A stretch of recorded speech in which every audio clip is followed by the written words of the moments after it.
Olá, meus amores, bom dia! Final de semana de vocês foi bom, foi legal, se divertiram aí bastante. Segunda-feira, feriado, na verdade, descansaram, assistiram algum filmezinho com o papai, com a mamãe. Isso mesmo. Ontem foi 7 de setembro, feriado. E tia Kátia, no final da nossa aula, vai explicar um pouquinho para vocês sobre o que foi 7 de setembro, tá certo, crianças? Mas vamos lá começar a nossa aula. Como sempre, teremos duas aulinhas: a nossa aula de matemática e depois a nossa aula de religião, porque hoje é terça-feira, não é, crianças? Então é o seguinte, na nossa aula de matemática, nós vamos aprender sobre medida de massa. Mas não é a massa de fazer leitinho na mamadeira, não é a massa de fazer pão, não é a massa de fazer bolo. A massa em matemática é o peso. Peso das pessoas, peso de objetos, peso de fruta, peso de animais. E o peso é representado por duas letrinhas, ó, que é quilograma. Então, todas as vezes que queremos falar de peso, quando vamos escrever, colocamos o número e para identificar que ele é um peso, colocamos como, por exemplo, uma melancia de 3 quilos. Vai ficar assim, ó. Como é que nós medimos a massa do nosso corpo, das frutas, das verduras, dos animais, dos objetos? Através das balanças. Há vários tipos de balanças, como aqui no livro de vocês. Olha aqui, ó. Essa daqui que é a de pessoas. Essa daqui também, ó, é de pessoas. Essa daqui, ó, é de bebê, os bebezinhos que não conseguem ficar em pé. Nesta ou nesta se pesa aqui. Essa daqui é muito conhecida aí no supermercado, na padaria, quando a gente vai comprar o pão, quando a gente vai comprar algumas verduras, legumes, carne, eles pesam nessa daqui. Existe essa daqui que é de casa, que geralmente usamos para medir as nossas receitas.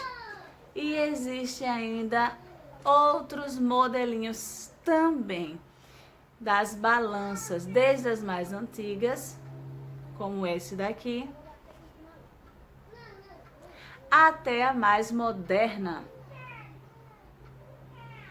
E essas balanças servem para que possamos medir massa, porque o nosso assunto de hoje é medir massa.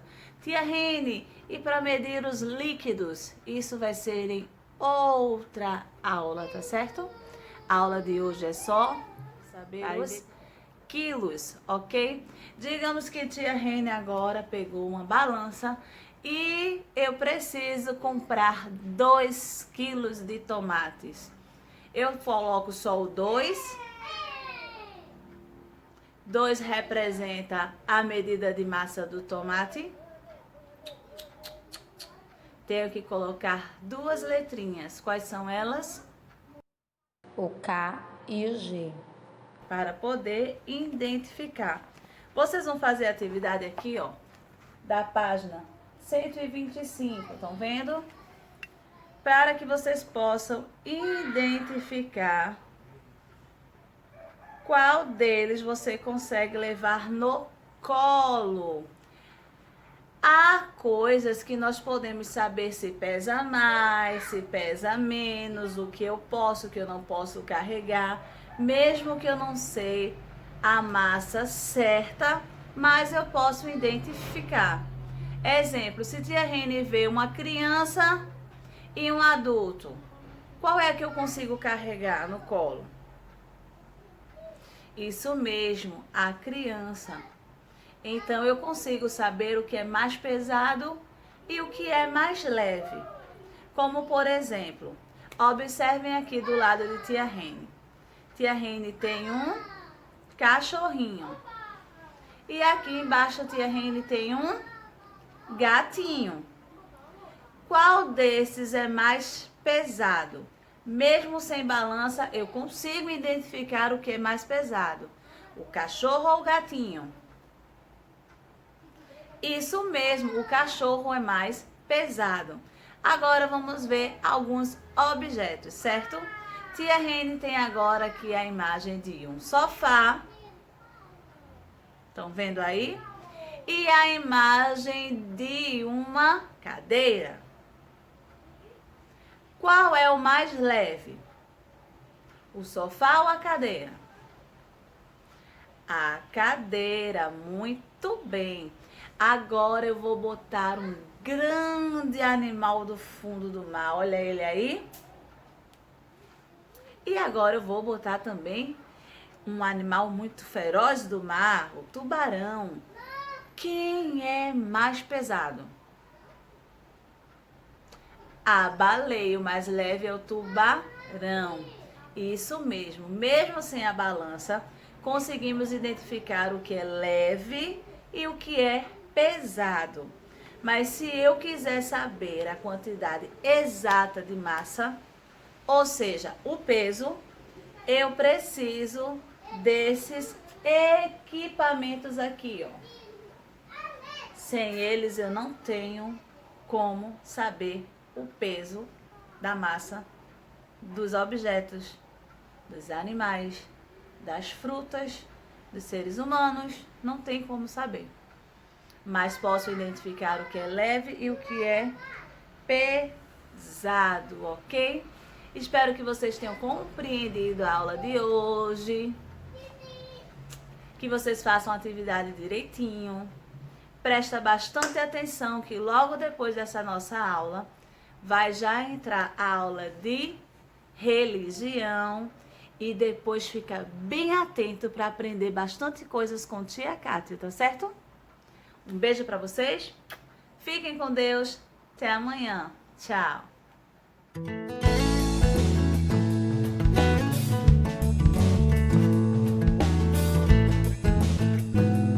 Olá, crianças!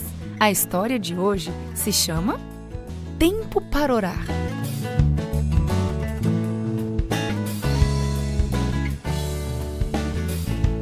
O verso para decorar está no livro de Lucas, capítulo 5, verso 16, e diz: Jesus retirava-se para lugares solitários e orava.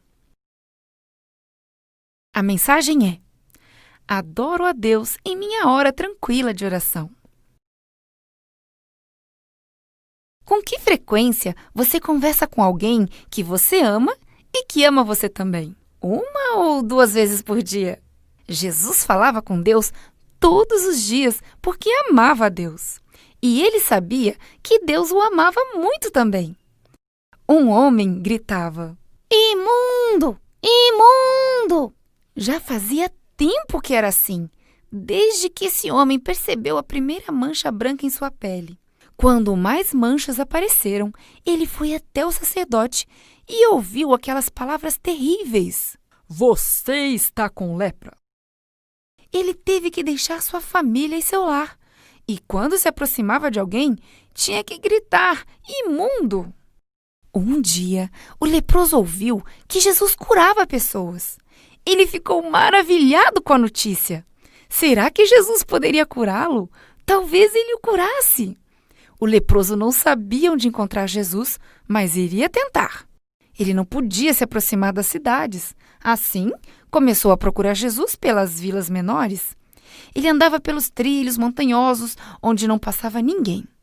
Finalmente, o leproso encontrou Jesus ensinando o povo perto de um lago. Ele permaneceu longe da multidão e observou. Viu Jesus curar pessoas, ouviu as bondosas palavras de Jesus. A sua esperança se transformou em fé e ele creu que Jesus podia curá-lo. O homem começou a se aproximar da multidão. Ele se esqueceu de que não era permitido que ele se aproximasse das pessoas. Pensava apenas em ser curado. Quando as pessoas o viram, algumas se afastaram. Outras tentaram impedi-lo de se aproximar de Jesus. Fizeram de tudo, porém não conseguiram.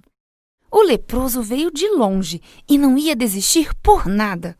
Ele caiu de joelhos diante de Jesus e disse: Senhor, sei que se quiseres pode me purificar. Quero, fique limpo.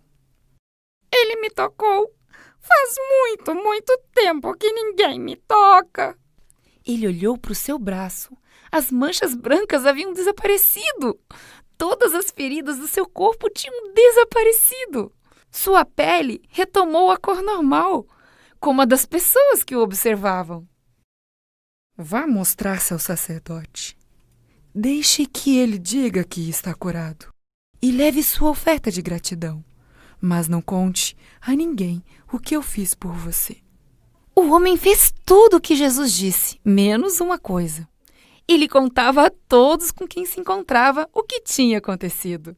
Assim, mais pessoas começaram a procurar por Jesus. Elas o seguiam por onde quer que ele fosse. Jesus precisava de um momento tranquilo para conversar com Deus. Frequentemente, ele se afastava da multidão para ter algum tempo para orar, conversar com seu pai. Era difícil falar com o pai com a multidão ao redor. Assim, Jesus procurava lugares calmos para não ser interrompido. Jesus acordava de madrugada para orar ou passava a noite toda orando. Seu lugar favorito de oração era o jardim do Getsêmani. Ele sabia que precisava de sabedoria e poder de Deus para ajudar tantas pessoas. Por isso, orava todos os dias. A cada dia, Jesus fugia da multidão para passar esses momentos a sós com Deus. Nós também podemos receber sabedoria de Deus e precisamos, todos os dias, do nosso momento de oração. Quando oramos e adoramos a Deus cada dia, Ele está conosco. Olá, crianças! Como vocês estão hoje? Espero que todos estejam bem e tenham aproveitado bastante o feriadão. Ontem foi 7 de setembro, dia em que comemoramos a independência do Brasil. Mas vocês sabem como tudo isso começou? Há muito, muito tempo atrás, Pedro Álvares Cabral estava procurando novas terras. Vindo de Portugal, ele queria encontrar um novo lugar e achou o nosso país. Ele achou tudo aqui muito lindo e logo resolveu vir morar aqui junto com outras pessoas de Portugal.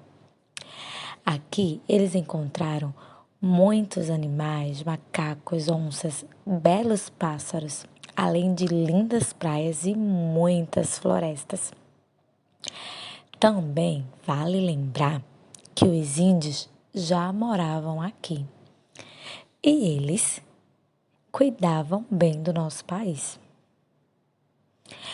Vocês sabiam que o nosso país teve muitos nomes até chegar no Brasil? Bem, primeiro era chamado de Pindorama. Foi o nome escolhido pelos índios e era assim que eles chamavam. Mas aí, todo o povo que veio morar aqui decidiu chamar a terra de Veracruz e chamaram por algum tempo. Depois racharam um pouco e mudaram para a terra de Santa Cruz e chamaram por esse nome durante algum tempo. Até que então decidiram chamar de Brasil. Sabe por quê? Porque aqui eles encontraram muitas e muitas árvores do pau-brasil. E essas árvores receberam esse nome porque elas tinham uma seiva avermelhada que lembrava uma brasa de fogo. E o nome Brasil é oriundo desse significado, brasa. Que interessante, né? Vejam essas imagens. Vejam como realmente ela tem esse líquido vermelho, essa seiva vermelha que sai das árvores. São lindas essas árvores. Bem, vamos continuar a nossa história. Os portugueses continuaram morando aqui e eles tinham grande influência naquele período. Então, decretaram que descobriram o Brasil, que na época eles chamavam de um daqueles outros nomes que eu já citei. Moraram aqui e assim muitas coisas aconteceram ao nosso país. Então, os portugueses decidiam tudo o que ia acontecer no nosso país. Aqui no Brasil, tudo era eles que decidiam. E pensa que os índios participavam dessas decisões? Não, não participavam. Então, um certo dia, D. Pedro resolveu declarar a independência do Brasil. Isso mesmo. Nas margens do rio Ipiranga, ele decretou a independência do Brasil. E era 7 de setembro. Bem, foi aí que o Brasil começou a construir sua própria história sem depender de Portugal. Foi uma grande conquista para o nosso país e dessa conquista vieram muitas outras. Falando em conquista, sabe o que eu queria contar para vocês? Que o nosso Brasil tem alguns símbolos nacionais. Será que vocês já ouviram falar de algum deles? Bem, vamos aprender agora. O primeiro símbolo nacional que eu vou mostrar para vocês é isso mesmo, a bandeira do Brasil. E vocês sabiam que cada cor que tem nesta bandeira tem um significado? Isso mesmo. A cor verde representa as matas. O amarelo, o ouro. O azul, o céu. O branco, a paz. E essas estrelinhas que tem na nossa bandeira representa cada estado do nosso país. Agora, este daí é o outro símbolo, que é o hino nacional, o hino nacional do Brasil. A letra foi criada por Joaquim Osário e a música, a melodia por Francisco Manuel da Silva. Este aí é um símbolo que representa honra, nobreza brasileira. Encontramos esse símbolo em edifícios públicos, no Palácio do Governo, do Ministério e nos quartéis. É um símbolo muito importante. Este é o selo nacional. Ele serve para autenticar documentos.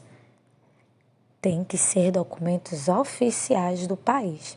E também ele aparece nos diplomas. Veja que importante, hein? Um diploma com o selo nacional do Brasil. Bem, muitas coisas aconteceram ao nosso país. Tem muita história para contar.